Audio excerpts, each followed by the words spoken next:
as fast as I can. Oh. Uh-oh. Surprise. Look at that. Surprise. I got him. I got him. I got it. See that right there? Cut that out. Plus this part right here wasn't fertilized very well. So I'll cut that whole section off right there. Peel it off a little bit. Later, bring this out to the chickens. They'll enjoy that. Welcome to the Fermented Homestead. If you're new here, my name is Anna, and on this channel, I'm sharing our journey of learning how to turn our home into a homestead. Today is corn day. You can see here, Robert and Malachi are shucking up about 300 ears of corn, and Robert did one bag, and then Malachi jumped in, and he's helping with the second bag and further bags. They're on bag number 3 right now. I've got a setup going in here. We're doing a ton of corn recipes. I'm going to be making some home-style corn relish, and I'm going to be making some Mexican corn, as well as just canning up just corn, and we're going to freeze some corn. So I'll show you guys canning up the corn probably and the freezing of the corn, but the actual because I already have a video on that. I'll link that one. I'll try and remember to link that one down below, where I did a raw versus hot pack. I don't need to make another video on that one, so I'll just include that in the vlog here. And then we're also going to be freezing up some corn. So stay tuned for that one.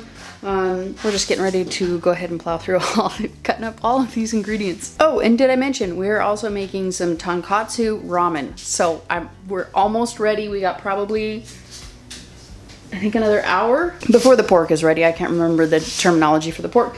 But as soon as that's ready, that's all we're really waiting on. And then we can dig in and have our ramen.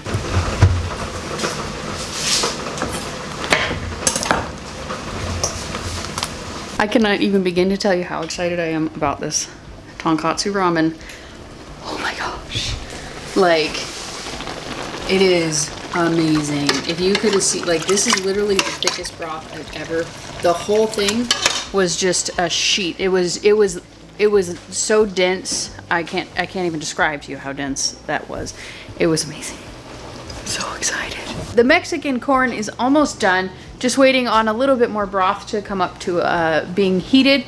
And then, if you guys watched my my canning raw pack versus hot pack on the corn, you guys would know what a torturous, miserable experience it is to try and cut corn off the cob. But recently, I want to say it was Rachel at 1870s Homestead. I saw her cut the corn. I'm pretty sure it was her with a mandolin. Look at how easy that is.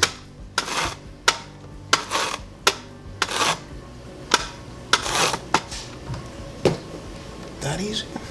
Yeah. Anybody who's ever done a corn marathon will appreciate the ease of that. Simple. It is so simple. We're going to set these aside. We're going to make corn cob jelly and corn cob syrup and all the corn cobby things. My sister at Homestead Homestead, she actually did several of those recipes, and so we're going to give those ones a try. But in the meantime, I'm just making corn, or I'm making corn recipes, and he is making, he's separating all the corn, cutting it off the kernel. Are those the ones that we're going to freeze? Yeah. And those are the corn cobs that we're actually going to freeze here, coming up here pretty quick. But we're going to get the, I'm just waiting for the broth to heat up so that we can finish up doing that batch. Originally, I was planning on making, the Mexican corn and the corn relish. But I made the Mexican corn, but this is all the corn that we have left, and the husband and I really want to make sure that we have some corn on the shelf. So we're not gonna do the relish. We'll do relish next time, maybe like next year or something. But anyways, and we also have all of those ears of corn over there. I need to actually cover those up. We have all those ears of corn over there also that we're gonna actually parboil and freeze on the cob. Basically, Robert just set aside all the ones that were in good condition. The ones that the corn that we got had a ton of bug damage to it. There's a fair amount of waste to it, but I can't remember what I was gonna say. Right. Oh, but it ended up being it's perfectly good corn, so we just fed it to the chickens, and so it's like, probably a couple days worth of food for the chickens. So, it's not technically a waste, but it kind of sucks. So that's my timer for my live in a half hour that I almost forgot about. Okay. It's Monday. It is Monday and it's almost 7 o'clock. So I'm just gonna go ahead and get these into the jars so that when that thing is done and the live stream is over, we can just pop them right into the canner. And we're gonna go ahead and use these. And I already have a video on how I do this, so if you're interested, I will remind me, I'll link it below.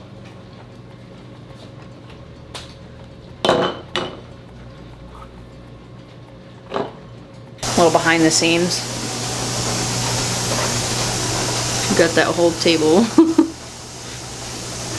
filled with corn cobs and all kinds of stuff. And then you got this here. Gotta clean that up. Oh gosh. And then this. I was just about to get started on it, but then I was like, oh, y'all might want to see this. This is what it looks like behind the camera sometimes. It didn't look like that yesterday. Yesterday I was pretty good about it, but today we were just like we were just in get her done mode. So now I'm going to try and clean up as much as possible in the next 18 minutes before the live stream starts.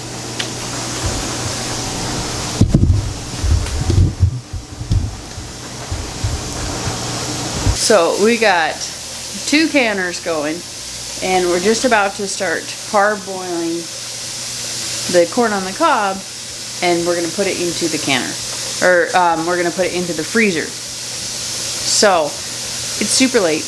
I'm not making a whole lot of sense at the moment, and there's a ton of noise going on. So I'm going to just go ahead and boil this. I'm just going to put the corn into the pot. We're just going to bring this pot up to a boil on our secondary burner, and then cook it for about 5 minutes, and then plunge it into some ice water, cool it off, and then package it up and for the freezer. That's kind of my plan. I don't really know how to do this, so I'm not going to give you too much of a how-to. We're going to go over here where there's less noise, hopefully. So I'm going to go ahead. I need to finish up the rest of this corn stuff. I didn't get to any sourdough stuff yet today, so I'm going to bring you guys, we're going to come back here tomorrow morning, and we're going to finish up this video with a little bit of sourdough for you. It's been a couple of days since we had our corn marathon, and that is because I crashed. I was finished with the canner and went to bed at 3 o'clock in the morning. The following day, I edited a video, and then I literally did nothing but watch YouTube shorts and reels for the entire day. I did nothing. Oh, I made broth, but that's it. So now we're ready to go ahead and we're ready to welcome back myself, the land of the living. And so we're gonna make our Dutch babies. If you guys remember, I actually made this on my other channel, Pursuing Gut Health, but I'm actually gonna do a different recipe and see if I can get this puppy to rise, this baby, whatever, Dutch baby, German pancake. We're gonna see if we can get this guy to rise. This is a sourdough recipe, of course. Okay, and I'm making this recipe from, turning off my ringer, I'm making this recipe from Farmhouse on Boone. Pretty much all these recipes are basically the same. Is 6 eggs, 2 tablespoons of maple syrup or honey, half a teaspoon of salt, a teaspoon of vanilla, 6 tablespoons of butter, 1/3 of a cup of milk, and 2 cups of sourdough starter discard, basically. The less fermented the starter, the less sour it'll taste. I mean, if you use 24-hour fermented sourdough discard, it's going to taste more sour than it would if it's a fairly freshly fed sourdough starter. But for me, I like the long ferment stuff because I have gut issues, so I need to have stuff that is fermented. So we're gonna go ahead, we're just gonna mix this guy up, and then we will, oops, those are the wrong eggs. Those are not room temperature yet. So we're gonna go ahead and mix up our Dutch baby.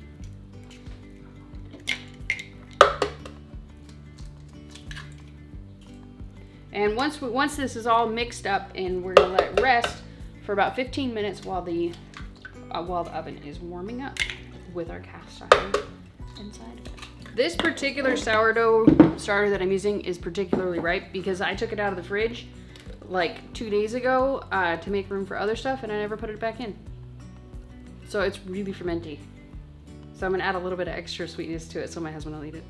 One thing that I like to kind of portray to people through all of this stuff is that it doesn't have to be perfect. Like, done is better than perfect. Like, you don't have to be perfect in order to do all of these things. The fermenting, you know, you want to be fairly perfect with canning. That's kind of has very little leeway room. But, you know, stuff like fermenting, cooking, even to some degree, some parts of baking, like, it's a pretty, you know, it's open to do what you want to, kind of within a certain structure. Like, there's no perfect. There's just whether it works or not, and if it doesn't work, usually it still tastes good and you can still have it. Like, even if this doesn't rise, which is the entire reason that I'm making it, because I want to get it to rise, it's still going to taste good. Like, it's okay. Even if I leave the sourdough starter out on the counter, as long as it's moldy, you can still use it for stuff like this. Just add a little more sweetness to it.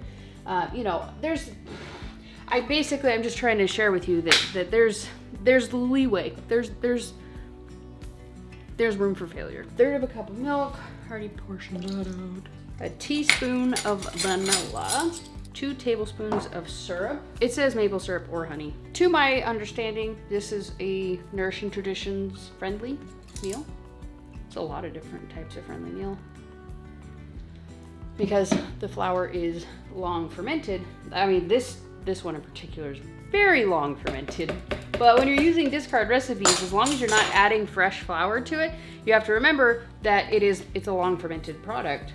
And so it'll be a lot easier on your gut and just a lot easier for your body to process. So, okay, let's mix this guy up.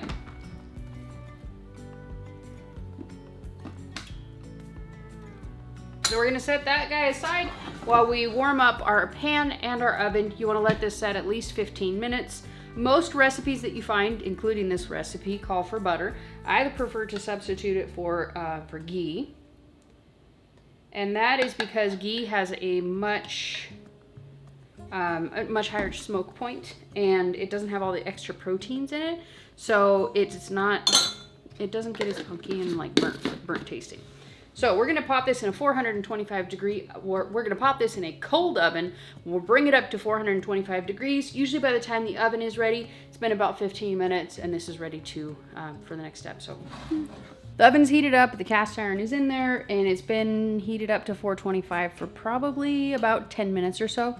So we're gonna go ahead and pour our batter in here. You gotta do it kind of in a specific way to get the best chances of it puffing up. We are ready. You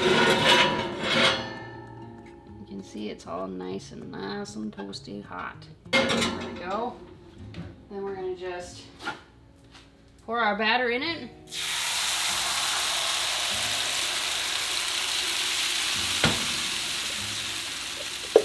Scrape it out a little bit. Don't go crazy. And then we're gonna close this up. And we're not going to touch it for 15 minutes. You want to make sure that it stays shut for at least 15 minutes, and we'll check on it then. Didn't get the rise that I was hoping for, but it still looks completely delicious. Let me bring in here. So you can see the Dutch baby.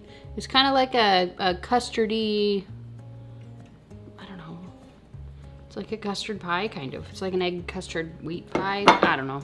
So I did do this recipe, well, this style thing on my other channel.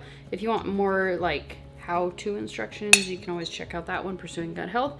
But other than that, it's a different recipe, so.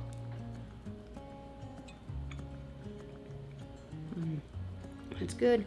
I don't know what is up with not being able to get this thing to rise the way that it's supposed to, but it's so frustrating. If you guys are new around here, we just moved to our 30-acre homestead in southern Missouri, and I'm sharing with you all the things that we're doing to turn our home into a homestead. And most of that is in the kitchen with canning, freezing, dehydrating, and fermenting, as well as sharing with you recipes and ideas that you can use your preserved foods in your everyday cooking. If that sounds awesome to you, click this button right here. This is the subscribe button. This is what tells YouTube you want to come back here. Up here is a video that Mr. Google Pants thinks that you're going to enjoy. And if you got FOMO and you want to know what we did yesterday, click this button right here. This will bring you there. And then up here is the Sourdough for Normies playlist, where you can find all the delicious sourdough since the beginning of September. Thanks for watching, and we'll see you next time. Bye.